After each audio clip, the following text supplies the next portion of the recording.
What if the most dangerous predator in your life never hid in the shadows? What if they didn't lurk beneath your bed or wait behind a darkened corner?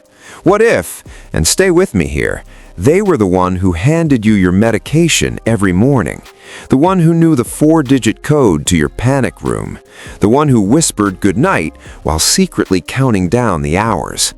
Picture it. You're sitting across from someone at your own dinner table, candlelight, warm food, a familiar smile you've trusted for years.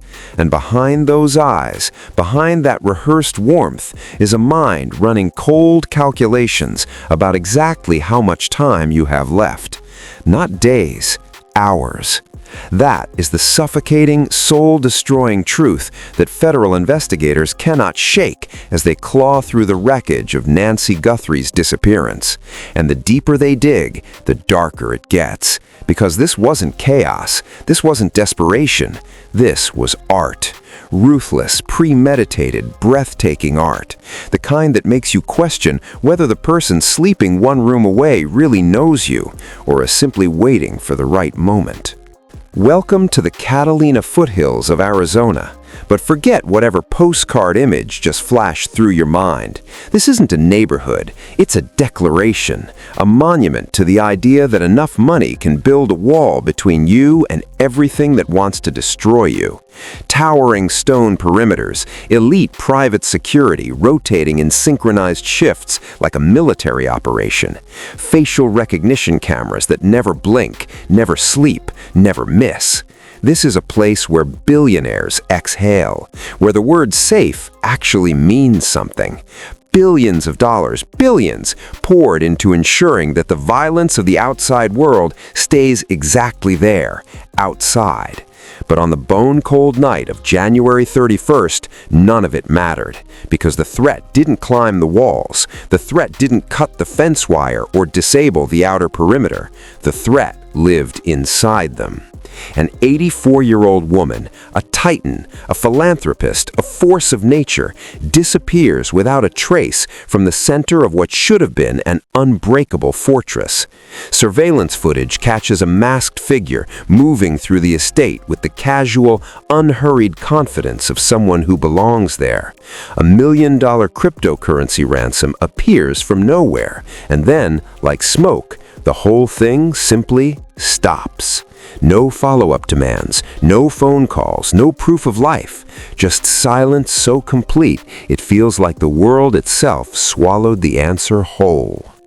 Let that sink in for a moment, because it's designed to unsettle you. No one claims the money. The ransom just exists, rotting in digital wallets that no one ever opens. The clock ticks, investigators stare at screens, and the silence keeps winning. This was not a robbery that spiraled. This was not a kidnapping improvised under pressure. Every detail, the forensics, the finances, the phantom footage, whispers the same unbearable truth.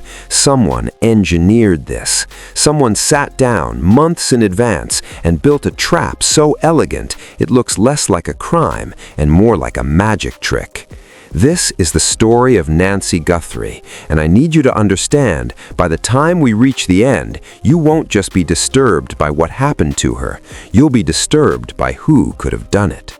Before we talk about monsters, you need to understand exactly who was taken, because Nancy Guthrie wasn't just wealthy. Wealth is easy to find. Her you couldn't replicate. Every season, without exception, she sat at her writing desk and penned handwritten notes to her groundskeepers, not typed, not dictated, handwritten. She remembered birthdays. She asked about sick relatives by name. The people around her didn't just clock in for a paycheck. They showed up for her. That's not a detail. That's a fingerprint of character, the kind no estate attorney can draft and no publicist can manufacture. She was, by every account of the people closest to her, irreplaceable. But Nancy Guthrie also existed in a world most people will never glimpse. She didn't just sit on boards, she shaped them. Corporate dynasties, global philanthropic networks, private power structures that influence decisions you and I never even hear about. She moved through all of it with complete fluency. Her home wasn't just a home, it was an extension of that power, fortified, monitored, and engineered to keep her alive. Real-time cardiac monitoring, transmitting her heartbeat to secure servers around the clock. An alarm system that responded not to broken glass, but to broken data patterns. On paper, Nancy Guthrie was perhaps the safest person on Earth. Paper, unfortunately, cannot stop someone who already knows the blueprint. January 31st arrives like any other evening at the estate, quiet, controlled. The kitchen smells faintly of chamomile, and on the cold granite counter, a single porcelain teacup, still warm, barely touched. One sip, maybe two, and then nothing. Whoever placed it there simply never came back. That teacup is the most devastating object in this entire investigation, not because it's dramatic, but because it's ordinary. It's the kind of object that exists in every home, in every life, and its abandonment signals something so sudden, so violent in its interruption, that language almost fails to describe it. A life mid-breath, a moment severed. The grandfather clock in the hallway kept ticking, the house kept standing, and Nancy Guthrie was simply gone. Then the cardiac monitor goes dark. Not slowly, not with a warning. It dies, instantly, completely, with surgical finality. No glitch, no power surge. Someone reached into the architecture of a sophisticated, encrypted medical surveillance system and pulled out its spine. You don't accidentally do that. You don't stumble onto the kill switch of a billionaire's health monitoring infrastructure.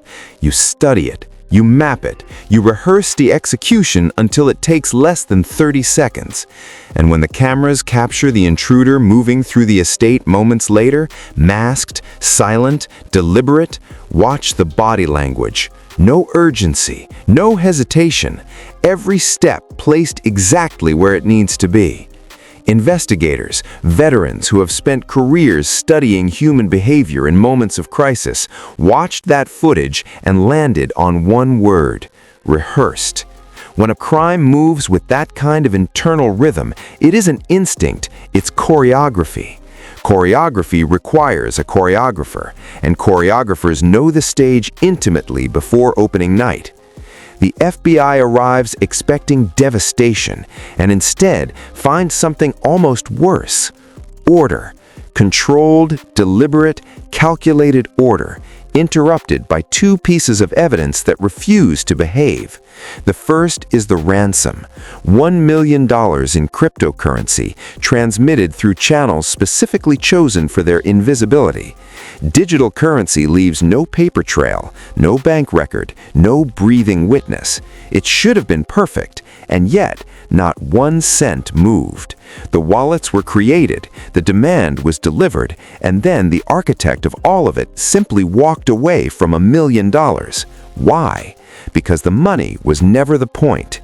FBI cyber units pulled at every digital thread, traced the origin through a server in Singapore, a proxy in Zurich, a disposable burner device found melting in the Sonoran Desert, and hit nothing, a dead end dressed up as a breadcrumb trail. That ransom was not a demand, it was a performance, a brilliantly constructed distraction engineered to make every badge in the country stare at a number on a screen, while the real story quietly closed its final chapter somewhere else entirely. Then comes the DNA, and this is where the case fractures completely. Two separate biological profiles isolated from inside the estate. Two individuals who had absolutely no legitimate reason to be there. But here is what breaks investigators every time they review the file. Neither profile belongs to Nancy Guthrie, and the two profiles don't match each other. These aren't accomplices who grew up on the same block. These aren't partners from the same criminal ecosystem. These are two completely separate individuals who entered a high-security compound, completed whatever they came to complete, and vanished, leaving behind only a whisper of biology and zero answers. Somewhere right now, those two people are living their lives, maybe drinking coffee, maybe watching television, carrying the truth about what happened to Nancy Guthrie in absolute silence. The investigation pivots. The question is no longer how, it's who. And that pivot is not casual. Federal task forces don't mobilize at this scale over suspicion. They mobilize over evidence. Warrants are being executed. Financial records are being subpoenaed.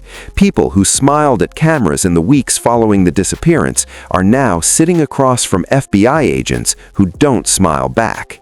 In the final weeks before January 31st, people inside the estate's inner circle describe an atmosphere they struggle to name. A pressure, a tension, a silence beneath the silence. Something was wrong. Something was building. And when you layer that against the complexity of Nancy Guthrie's empire, the contested trust structures, the philanthropic billions, the corporate alliances with enough leverage to shift industries, the motive landscape becomes almost overwhelming. This level of planning doesn't happen without a reason, and reasons in a world measured in billions are rarely simple. Two theories remain standing, and both of them should frighten you. The first, a professional operation, elite contractors sourced through channels that don't appear on any searchable database, executing a job that was commissioned by someone wealthy enough to afford perfection. The crypto trail was engineered to consume federal resources. The DNA profiles belong to ghosts who've since crossed borders. The true objective, whatever it actually was accomplished cleanly, and the hired hands disappeared back into the network that produced them. The second theory is the one nobody says out loud. What if the person who killed the cardiac monitor had watched it every night for months? What if the person who knew exactly where every camera pointed had walked past those cameras every single day? What if the rehearsed, intimate, unhurried movement of that masked figure came not from reconnaissance, but from memory? Insider knowledge that's surgical doesn't come from surveillance. It comes from sitting at the same breakfast table. It comes from being trusted. And if that is true, then Nancy Guthrie's last moments weren't spent being hunted by a stranger. They were spent in the company of someone she loved, someone she would have trusted with her life, and did. The teacup is still sitting on that counter, cold now. The clock ticks in an empty hallway. $1 million waits in the dark, unclaimed. Two strangers carry the answer in their blood. And somewhere, in a boardroom, in a courtroom file, in a memory someone is desperately trying to bury, the full truth about Nancy Guthrie is waiting to fracture open. She wrote thank you notes by hand. She deserves more than a cold case file and a fading headline. Every piece of the story is still screaming, and the moment the truth finally tears through the silence, nothing about this case, nothing about the people in it will look the same again. So tell me, do you believe this was a ghost operation commissioned by power that doesn't leave fingerprints? Or is the answer sitting in a front row pew at a memorial service, wearing black and crying on cue? Because in cases like this, the most dangerous person in the room is almost always the one who looks the most heartbroken.